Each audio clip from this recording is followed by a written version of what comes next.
The next morning, Jesus returned to the temple. The first big area, or court, was open to everybody. But this was the only part where non-Jews, called Gentiles, were allowed to go. A big notice warned them not to go any further on pain of death. This court should have been a quiet place, where people could come to pray and learn about the true God.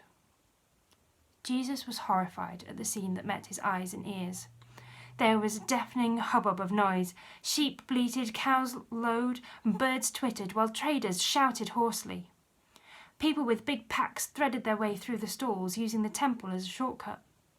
Jesus knew that the traders selling the animals as offerings for the pilgrims to give to God were charging more than 20 times too much for them.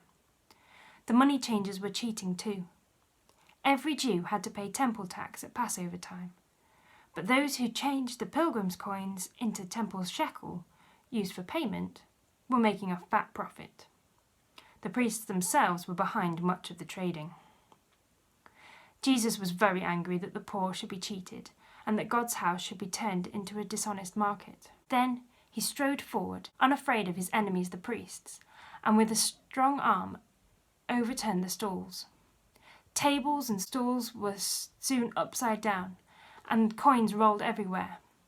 Then Jesus shooed up the animals and turned away the people with their baggage.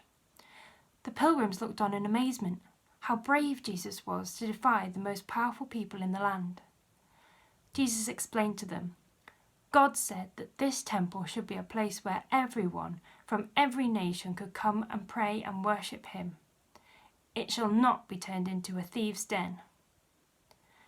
Then the people understood and were glad. So now we're going to put something into our gardens to represent this story. Today we're looking at Jesus throwing the moneymakers out of the temple. Now the animals that they would have had would have been things like lambs and goats, doves and other birds. I've got some chickens. So you could put some small pictures of animals into your garden.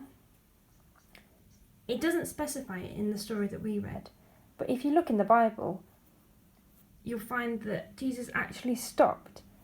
And before he did this, he saw everything that was going on, and he stopped and he made a whip.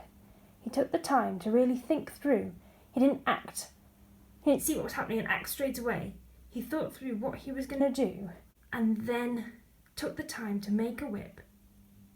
And then he threw everybody out of the temple who shouldn't have been there, making sure that it was a place where people could learn about God.